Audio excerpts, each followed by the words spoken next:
Hello students. तो कैसे हैं आप सभी लोग? आई होप आप लोग बहुत ही अच्छे होंगे, स्वस्थ होंगे और बहुत जबरदस्त पढ़ाई कर रहे होंगे। आज आप सभी का एक बार फिर से स्वागत है हमारे ब्यूटीफुल से यूट्यूब चैनल इम्पैक्ट विजन में। और आज के वीडियो में हम लोग शुरू करने वाले क्लास 12th का बहुत इंपॉर्टेंट चैप्टर एटम, जो एग्जाम में जो है कम से कम बीसीईसी में तो 4 से 5 क्वेश्चन आएगा। और बात रहा पैरामेडिकल का तो एक आध क्वेश्चन तो उसमें भी आ जाएगा। और क्लास 12th बोर्ड में जो है इस चैप्टर से लगभग लगभग 5-7 नंबर मिलने वाला है। आप अगर ये चैप्टर बहुत अच्छे से पढ़ लेते हैं, जितना हम कराएंगे उतना क्वेश्चन कर लेते हैं, तो आपका 5 से 7 नंबर कहीं नहीं गया। तो लास्ट तक बने रहिए। चलिए शुरू करते हैं एटॉमिक स्ट्रक्चर यानी कि एटम का लेक्चर नंबर 1। देखिए, आप लोग केमिस्ट्री में पढ़े होंगे, एटॉमिक स्ट्रक्चर चैप्टर पढ़े होंगे। उसमें जो भी चीज है ना, सेम टू सेम है, कुछ अलग नहीं है। बात है कि फिर हम केमिस्ट्री में क्यों पढ़ते हैं? क्योंकि केमिस्ट्री में भी एटम आता है, फिजिक्स में भी थोड़ा बहुत पढ़ना रहता है। फिजिक्स में जितना है केमिस्ट्री में पूरा है, लेकिन केमिस्ट्री में थोड़ा ज्यादा है, तो इसीलिए केमिस्ट्री का नहीं छोड़िएगा। अगर छोड़ना होगा तो ये छोड़ सकते हैं, लेकिन केमिस्ट्री का नहीं छोड़ना, क्योंकि केमिस्ट्री में इससे भी ज्यादा डिटेल में दिया हुआ है। तो चलिए शुरू करते हैं बिना किसी देरी के। एटम होता क्या है? सबसे पहला बात है कि एटम होता क्या है। देखिए, अगर कोई भी चीज को आप तोड़िएगा, जैसे इसे ये पेन हो गया, स्टाइलस जिसको बोलते हैं, पेन हो गया, के हाथ में कोई भी चीज हो, कलम हो गया लिखने वाला, ये माइक हो गया, जो भी चीज हो, अगर आप उसको तोड़ते तोड़ते तोड़ते तोड़ते लास्ट पॉइंट तक जाएंगे, मतलब कि उससे भी ज्यादा तोड़ना है। जैसे कि इसको तोड़ेंगे तो कितना टुकड़ा होगा? 2 टुकड़ा होगा। और तोड़ेंगे, जैसे ये पेन है, ये पेन, इसको तोड़ेंगे तो कितना? 2 टुकड़ा होगा। इसको और तोड़ेंगे, मतलब यानी कि तोड़ते तोड़ते तोड़ते तोड़ते लास्ट तक लेके जाएंगे, तो लास्ट में कैसा दिखेगा? हमको ऐसा दिखेगा। ये जो है हमको क्या होगा? दिखेगा। लेकिन ये भी एटम नहीं है, क्योंकि एटम जो है हमको आंख से दिखता नहीं है। पहले बात तो ये जानिए। ये जो हमको दिखेगा, इसको और तोड़ना है, माइक्रोस्कोप के अंदर ले जाके तोड़ना है। यानी कि इसको और तोड़ेंगे तो फिर कुछ ऐसा आएगा कि जो हमको दिखना बंद हो जाएगा। जो एटम, क्योंकि हमको दिखता नहीं है, तो ये एटम नहीं कहलाएगा। जो हमको दिखना बंद हो जाएगा उसको बोलेंगे एक एटम है। क्या बोलेंगे? एक एटम। यानी कि एटम का डेफिनेशन क्या हो? किसी भी ये कोई भी पेन, कॉपी, बुक, पेंसिल, सब क्या है? मैटर है। यानी कि किसी भी मैटर का स्मॉलेस्ट पार्टिकल को क्या बोलते हैं? एटम बोलते हैं। क्या बोले? किसी भी मैटर का स्मॉलेस्ट पार्टिकल को एटम बोलेंगे। और वो इतना स्मॉल होता है कि उसको हम केमिकली नहीं तोड़ सकते हैं। केमिकली यानी कि फिजिकली हम तोड़ सकते हैं, हाँ। फिजिकली हम इलेक्ट्रॉन, प्रोटॉन, न्यूट्रॉन में तोड़ सकते हैं, लेकिन केमिकली हम एटम को तोड़ नहीं सकते। समझ में आ गया? एटम का डेफिनेशन समझ में आ गया? तो चलिए लिखिए यहाँ। ये एटम क्या है? The smallest unit of matter that has properties of an element and can not be broken down chemically. यानी कि कोई भी मैटर का सबसे छोटा पार्ट जिसके पास एटम का प्रॉपर्टी हो, यानी सॉरी एलिमेंट का प्रॉपर्टी हो। देखिए, जैसे कि ये एक एलिमेंट, इसका जो छोटा पार्ट होगा, दोनों का प्रॉपर्टी तो सेम होगा ना, क्योंकि इसी का छोटा पार्ट है ना। तो इसीलिए क्या है? Properties of element and can not be broken down chemically, यानी कि वो केमिकली उसको तोड़ा नहीं जा सकता। इसको क्या बोलते हैं? एटम बोलते हैं। एटम का डेफिनेशन क्लियर हुआ? इसको आप लोग नोट डाउन करिए। हो गया?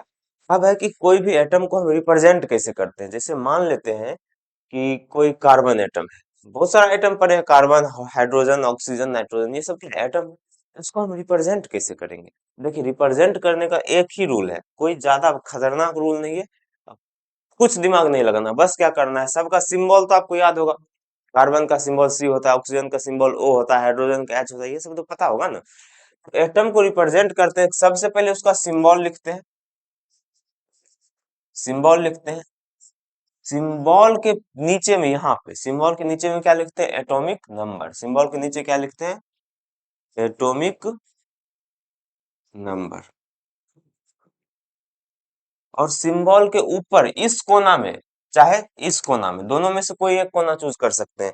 अब बात है कि हमको अगर चूज करना हो तो कौन चूज करेंगे? देखिए, एग्जाम में जब भी क्वेश्चन आएगा, या तो यहाँ पे लिखा रहेगा या तो यहाँ पे, लेकिन आपको ऐसे लिखना है ताकि देखने में अच्छा लगे, तो आप इस कोने पे लिखिएगा, ठीक।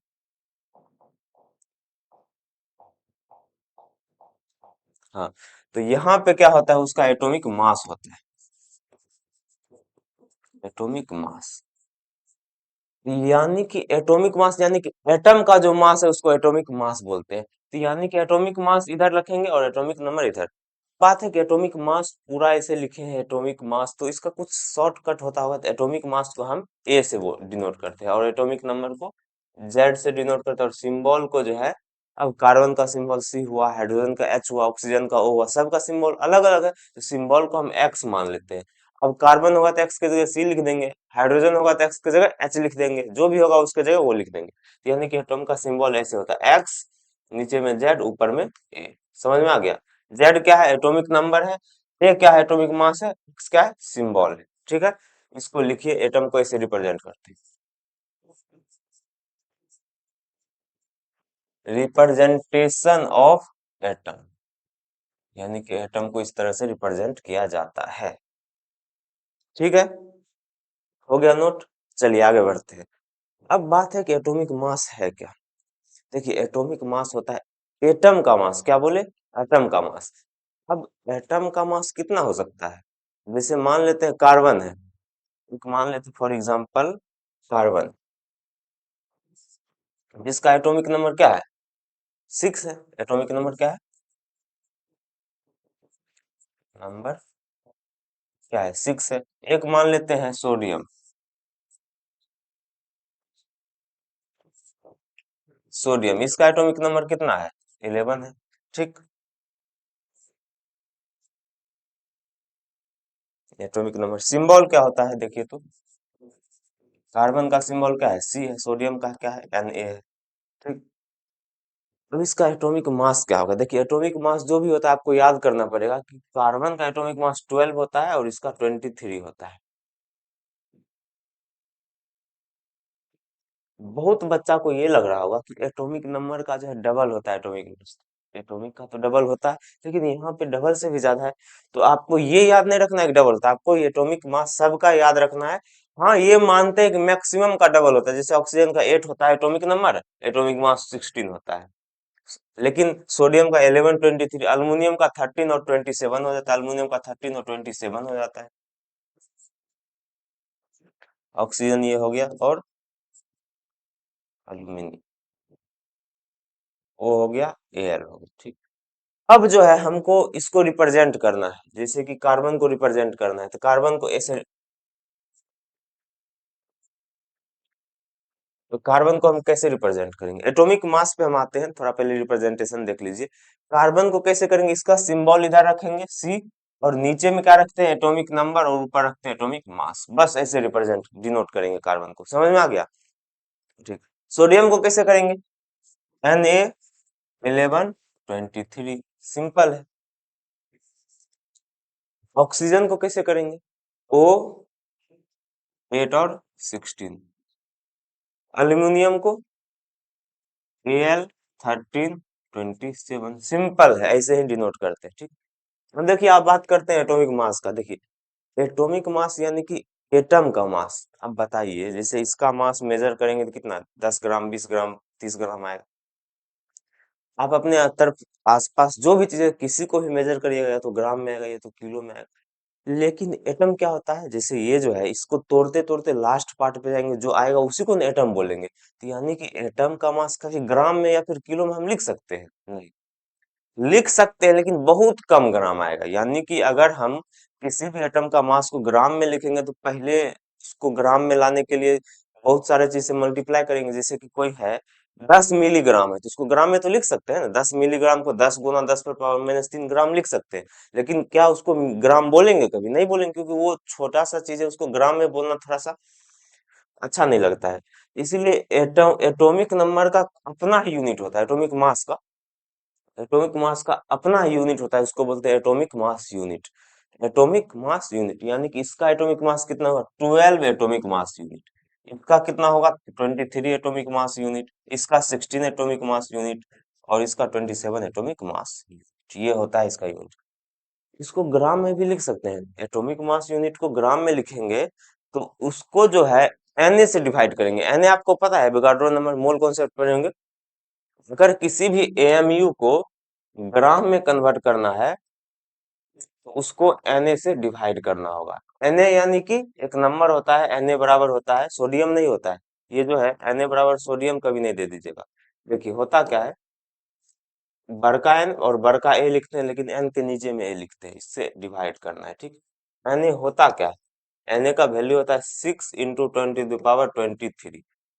6.022 भी होता है कहीं, लेकिन सिंपल याद रख लीजिए, ये तो लिख ही लेते हैं, 6.022 × 10⁻23 ये होता है।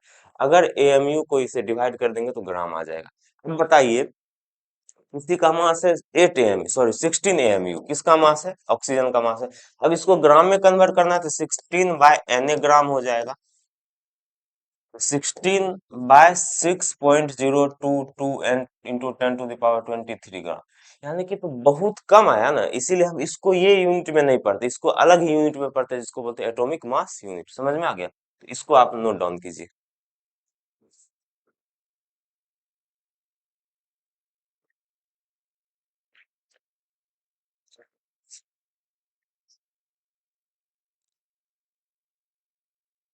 हो गया। चलिए आगे बढ़ते हैं। एटम के बारे में पढ़ लिया, एटम को रिप्रेजेंट कैसे करते हैं, एटॉमिक मास का यूनिट यही क्यों है, ग्राम क्यों नहीं है। अब आप लोग पढ़े होंगे ग्राम में, जरूर पढ़े होंगे, ऐसा हो नहीं सकता है अगर अच्छे से पढ़े होंगे तो। आप पढ़े होंगे कि कार्बन का मोलर मास होता है 12 ग्राम। सही पढ़े आप, हम मोलर मास का बात थोड़े कर रहे हैं, हम तो एटॉमिक मास का बात कर रहे हैं। मोलर मास मतलब एक मोल कार्बन का मास, यहाँ तो सिर्फ एक कार्बन का मास देख रहे हैं ना, यहाँ पे सिर्फ क्या देख रहे हैं, एक कार्बन एटम का मास, तो वो तो 12 एएमयू ही होगा। लेकिन अगर एक मोल कार्बन का मास देखेंगे तो उसमें हो जाएगा 12 ग्राम, यानी कि मोलर मास क्या हो जाएगा, मोलर मास क्या हो जाएगा इसका, 12 ग्राम हो जाएगा, इसका 23 ग्राम हो जाएगा, इसका 16 ग्राम हो जाएगा, इसका 27 ग्राम हो जाएगा, सिंपल। इसीलिए एटॉमिक मास मोलर मास में कंफ्यूज नहीं होना। एटॉमिक मास यानी कि एक एटम का मास, मोलर मास यानी कि एक मोल एटम का मास, सिर्फ एक नहीं, एक मोल एटम का मास। इतना क्लियर हो गया? ठीक है, चलिए आगे बढ़े। देखिए, ये तो बता ही दिए ये सब चीज। चलिए, अब जो है एटम कैसा होता है, इसका खोज कैसे हुआ, ये पढ़ना है। यानी कि डिस्कवरी ऑफ एटम को हमको डिटेल में पढ़ना है, यानी कि एटम का डिस्कवरी का हिस्ट्री पढ़ना है, ठीक। तो सबसे पहला साइंटिस्ट थे जे जे थॉमसन, उससे भी पहले एक थे, लेकिन वो हमको नहीं पढ़ना, हमको जे जे थॉमसन से पढ़ना है। मेनली हमको बोर्स मॉडल पढ़ना है, लेकिन जिसके बारे में जितना पता होना चाहिए उतना पढ़ाते हैं, ठीक। पहला साइंटिस्ट थे जे जे थॉमसन, क्या थे? जे जे थॉमसन।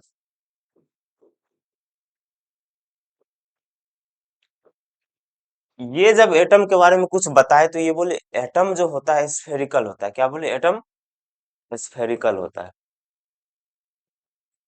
अब मेन बात आपको हम बताते हैं, स्फेरिकल और सर्कुलर में क्या अंतर है। स्फेरिकल और सर्कुलर में देखिए, अगर हम बोर्ड पे बनाएंगे तो कोई बोलेगा सर्कल बनाओ तो ऐसे बना देंगे, कोई बोलेगा स्फीयर बनाओ तो भी ऐसे बना देंगे।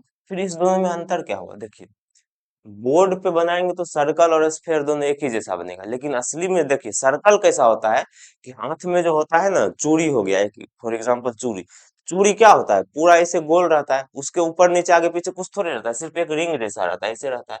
इसको हम सर्कल बोलेंगे। फॉर एग्जाम्पल ये चूड़ी को क्या बोलेंगे, सर्कल।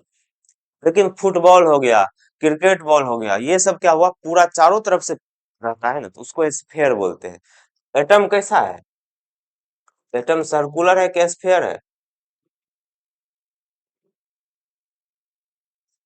यानी कि एटम जो है स्फेरिकल है, सर्कुलर नहीं है। स्फेयर सर्कल में अंतर समझ में आया। एटम जो है ये क्या बोले, एटम जो है स्फेरिकल है। दूसरा बात बोले, एटम जो है इलेक्ट्रिकली न्यूट्रल है, क्या बोले, एटम इलेक्ट्रिकली न्यूट्रल। देखिए, सिंपल ये न्यूट्रल भी तो बोल सकते थे, लेकिन इलेक्ट्रिकली न्यूट्रल क्यों बोले, कोई तो बात होगा। आप लोग सोचिए इलेक्ट्रिकली न्यूट्रल क्यों बोले। देखिए, असली में होता क्या है, आप केमिस्ट्री भी पढ़े होंगे, फिजिक्स भी पढ़ते हैं, तो न्यूट्रल का मतलब क्या होता है, कोई भी चीज जितना है उसको खत्म करने वाला चीज उतना ही होना चाहिए, ये पढ़ते हैं। जैसे कि केमिस्ट्री में पढ़ते हैं कि जितना एसिड उतना ही बेस देंगे तो क्या हो जाएगा, न्यूट्रल हो जाएगा। फिजिक्स में पढ़ते हैं जितना प्लस चार्ज उतना ही माइनस चार्ज होगा तो क्या हो जाएगा, न्यूट्रल हो जाएगा। यानी कि न्यूट्रल दो टाइप का हुआ, एक एसिड और बेस मिला के न्यूट्रल प्रोड्यूस किए, और एक चार्ज को प्लस और माइनस चार्ज को किए तो न्यूट्रल हो गया। यानी कि न्यूट्रल दो टाइप का हुआ।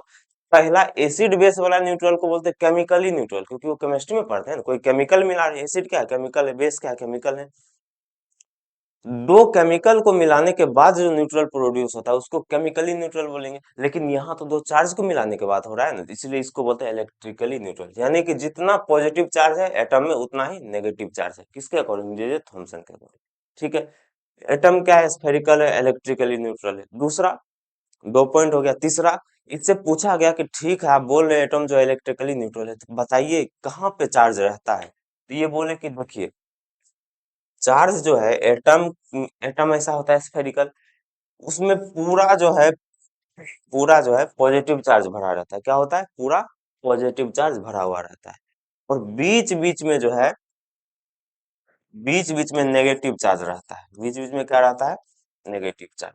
यानी कि पूरा पॉजिटिव चार्ज रहता है और बीच बीच में नेगेटिव चार्ज। बात यह है कि पॉजिटिव चार्ज पूरे में है, हम मान लिए, लेकिन कैसे है, कहीं ज्यादा कहीं कम, या फिर हर जगह समान मात्रा में है, हर जगह इक्वल अमाउंट में है, या फिर कहीं ज्यादा कहीं कम है। तो वो बोले कि पॉजिटिवली चार्ज यूनिफॉर्मली डिस्ट्रीब्यूटेड होता है। यूनिफॉर्मली मतलब हर जगह समान। पॉजिटिव चार्ज क्या होता है, यूनिफॉर्मली डिस्ट्रीब्यूटेड। जैसे आप लोग एग्जांपल देते हैं, स्कूल में जो है, स्कूल ड्रेस को क्या बोलते हैं, स्कूल यूनिफॉर्म बोलते हैं। यूनिफॉर्म क्यों बोलते हैं, क्योंकि सबका ड्रेस सेम जैसा है। तो यूनिफॉर्म मतलब हर जगह same amount of positive charge, यानी कि कहीं ज्यादा कहीं कम नहीं। पॉजिटिव चार्ज का यूनिफॉर्मली डिस्ट्रीब्यूटेड, और नेगेटिव चार्ज उसके बीच बीच में है। ठीक, क्लियर हो गया। ये जो था जे थॉमसन का मॉडल था, ये देख लीजिए, यहाँ पे लिखा हुआ है थॉमसन्स एटॉमिक मॉडल। ठीक, an atom is electrically neutral in nature, यानी कि एक एटम जो है इलेक्ट्रिकल न्यूट्रल है, एंड स्फेरिकल इन शेप, और कैसा है, स्फेरिकल गोलाकार है, which consist positively charged particle in uniform condition। वो क्या, उसमें क्या रहता है, पॉजिटिव चार्ज रहता है, कैसे, यूनिफॉर्म कंडीशन में। And negatively charge particle, electron, यानी कि निगेटिवली चार्ज पार्टिकल, यानी कि इलेक्ट्रॉन कैसा रहता है, is embedded between them. Electron जो उसके बीच में फंसा हुआ रहता है, इम्बेडेड यानी कि फंसा हुआ, as like seed in watermelon, जैसे कि तरबूज में जो उसका सीड होता है ना, उसी तरह जो एटम में पॉजिटिव चार्ज में नेगेटिव चार्ज फंसा होता है। इसी, ये वाटरमेलन का एग्जांपल, वाटरमेलन यानी कि तरबूज से उसको कंपेयर किया, इसीलिए इस मॉडल का नाम है plum pudding model. So this model is called plum pudding model. Plum pudding model क्यों नाम पड़ा, क्योंकि उसको तरबूज से कंपेयर किया, किसको, एटम को।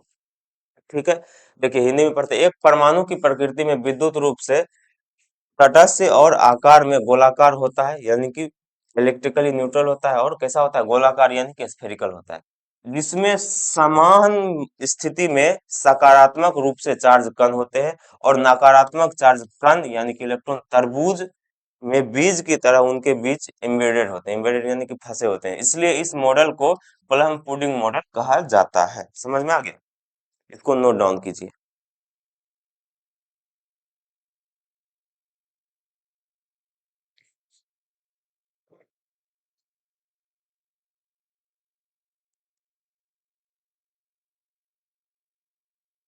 चलिए, हो गया। इधर देखिए, देखिए ऐसा ही एटम होता है, पूरा पॉजिटिव चार्ज होता है, बीच बीच में क्या है, नेगेटिव चार्ज। जैसे तरबूज में देखिए, पूरा क्या है, रेड रेड क्या है, मान लेते हैं पॉजिटिव चार्ज, रेड रेड क्या है, पॉजिटिव। और बीच बीच में जो है, ये जो है सीड फंसा हुआ है, तो सीड क्या है, इलेक्ट्रॉन को रिप्रेजेंट करता है। एटम को इससे कंपेयर किया गया। ठीक है, तो यही है थॉमसन का एटॉमिक मॉडल। एटम ऐसा होता है और वाटरमेलन ऐसा होता है। दोनों देखिए सेम तरह से है, कि जिस तरह से बीच में पॉजिटिव चार्ज होता है, और उसके बीच बीच में नेगेटिव चार्ज होता है। समझ में आ गया, इसीलिए इसको बोलते हैं plum pudding atomic model. Plum pudding क्यों बोलते हैं, क्योंकि इससे वाटरमेलन से इस एटम को कंपेयर किया गया। ठीक है, चलिए आगे बढ़ते हैं। अब ये बात है कि इसका लिमिटेशन यानी कि इसका कमी क्या है। ठीक है, ये मॉडल बहुत हद तक सही बताया, ये भी बता दिया कि एटम स्फेरिकल होता है, बात तो सही है, एटम अभी भी स्फेरिकल होता है। और ये मॉडल ये भी बता दिया कि एटम जो है इलेक्ट्रिकली न्यूट्रल होता है। अभी भी एटम क्या होता है, न्यूट्रल होता है। लेकिन सब बात जो है ये नहीं बता पाए। ये लास्ट बात जो है, ये जो ऐसा एटम होता है, ये तो पूरा गलत ही बता दिया ना। ठीक है, तो ये बात क्या था, गलत था। थॉमसन का लिमिटेशन क्या था, this model does not explain the stability of atom. Atom जो है कैसे स्टेबल, ये नहीं बता पाया। It fail to explain alpha particle scattering experiment. ये क्या होता है अल्फा पार्टिकल स्कैटरिंग एक्सपेरिमेंट, ये हम करके दिखाएंगे। लेकिन जान लीजिए कि बोर्स मॉडल के अकॉर्डिंग, सॉरी थॉमसन मॉडल के अकॉर्डिंग, ये चीज फेल हो गया। क्लिप थॉमसन जो है इस एक्सपेरिमेंट को जो है नहीं बता पाया। मतलब देखिए, अल्फा पार्टिकल स्कैटरिंग एक्सपेरिमेंट जो है वो हम आपको थोड़ा देर में बताएंगे। बस जान लीजिए कि अल्फा पार्टिकल स्कैटरिंग एक्सपेरिमेंट को बताने से ये फेल हो गया, नहीं बता पाया, ठीक है। हिंदी में देखिए, यह मॉडल किसी परमाणु की स्थिरता की व्यवस्था नहीं करता, यानी कि व्याख्या नहीं करता, कैसे स्टेबल है यानी कि कैसे स्थिर है ये बात नहीं बताता है। दूसरा है जो यह अल्फा कण परिकरण प्रयोग की व्याख्या करने में विफल रहा है, यानी कि ये नहीं बता पा रहा है, ठीक है। इसको लिखिए।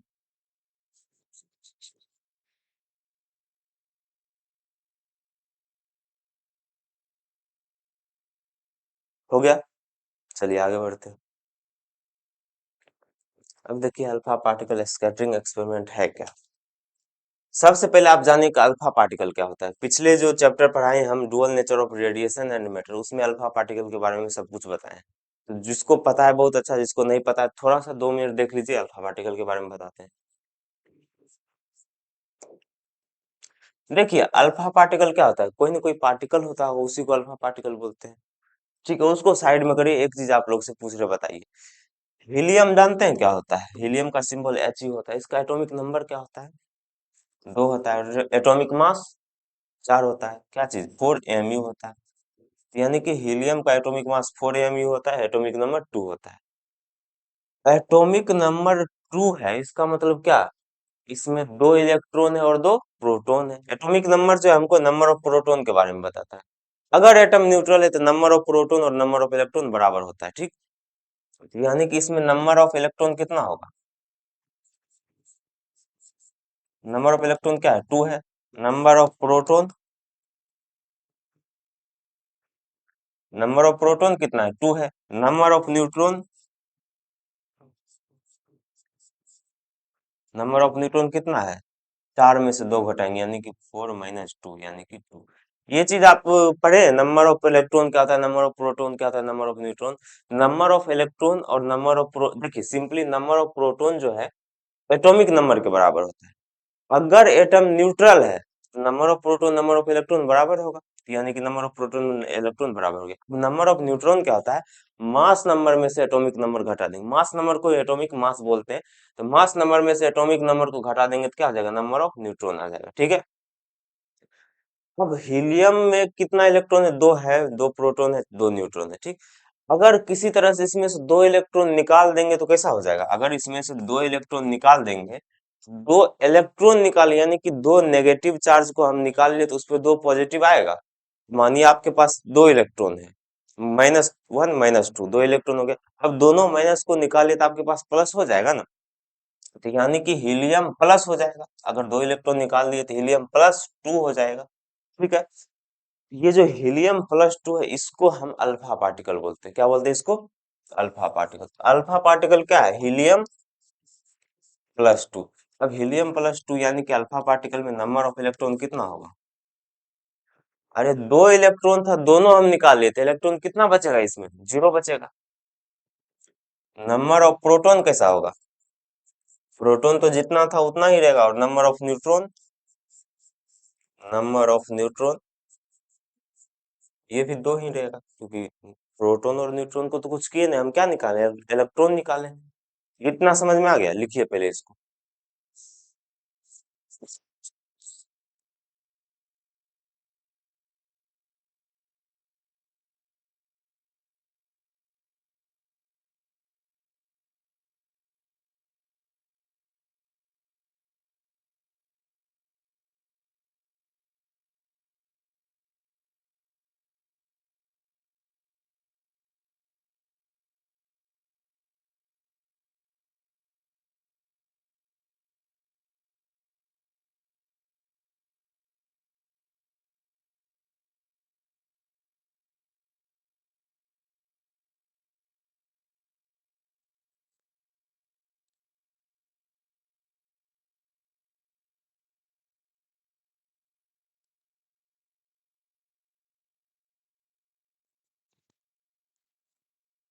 हो गया क्लियर? अल्फा पार्टिकल के बारे में देख लिया। अब देखते हैं अल्फा पार्टिकल स्कैटरिंग एक्सपेरिमेंट, ये होता क्या है। देखिए, आपको इतना तो पता चल गया होगा इस बात से कि अल्फा पार्टिकल जो है पॉजिटिव चार्ज होता है, इतना पता चल गया। अब आप लोग पढ़े होंगे चार्ज का प्रॉपर्टी कि पॉजिटिव चार्ज जो है नेगेटिव चार्ज को अट्रैक्ट करता है और नेगेटिव चार्ज पॉजिटिव चार्ज को अट्रैक्ट करता है, ये पढ़े होंगे ना कि अगर दोनों चार्ज पॉजिटिव है तो क्या होगा, रिपल्सन होगा। या फिर दोनों चार्ज निगेटिव है तो क्या होगा, रिपल्सन होगा। अगर एक चार्ज पॉजिटिव है और एक चार्ज नेगेटिव है तो क्या होगा, अट्रैक्शन होगा। अब बोलते हैं ये बात कि अगर अल्फा पार्टिकल कहीं जा रहा है, ठीक मानिए अल्फा पार्टिकल ऐसे ऐसे जा रहा था, ऐसे जाने लग गया, तो इसका मतलब अल्फा पार्टिकल पॉजिटिव चार्ज है और यहाँ पे कोई पॉजिटिव चार्ज उसको दिखा होगा तभी तो रिपेल किया। अगर निगेटिव दिखता तो उसके पास चला जाता, अट्रैक्ट हो जाता। इसीलिए इतना ध्यान रखिए, अगर कहीं भी आपको अल्फा पार्टिकल का पाथ डेविएट करता दिखेगा, समझ जाइए क्या वहां पे क्या चीज है, पॉजिटिव चार्ज। इतना क्लियर हुआ। अब एक्सपेरिमेंट देखते हैं। देखिए एक्सपेरिमेंट था क्या, क्या हुआ कि एक जो है एक लीड का बॉक्स लिया, लीड का क्या लिए है, बॉक्स। ठीक, उसमें क्या था, अल्फा पार्टिकल था, उसमें था अल्फा पार्टिकल। अल्फा पार्टिकल को इधर से हम फेंके, अल्फा पार्टिकल के क्या किए, इधर से हम फेंके और बीच में जो है सोना का जो एक फॉइल, गोल्ड का एक फॉइल ले लिया। ठीक, देखिए लिखा हुआ बीच में क्या किया, गोल्ड का फॉइल ले लिया। गोल्ड फॉइल यानी गोल्ड का जो एक पतला सा परत लिए, पतला सा इसलिए लिए क्योंकि हमको एक्सपेरिमेंट करना था और इस एक्सपेरिमेंट में हमको एक ही एटम का जरूरत था। अब मानिए कहीं कुछ कर रहे हैं, वहां एक ही आदमी का जरूरत है, तो हम 10 आदमी को क्यों बुलाएंगे, नहीं ना। इसलिए हमको इस एक्सपेरिमेंट में एक ही एटम का जरूरत है, तो एक ही एटम लेंगे ना। एक एटम कैसे लेंगे, हम एटम को तो निकाल नहीं सकते, तो हम करेंगे क्या कि गोल्ड सोना लेंगे, सोना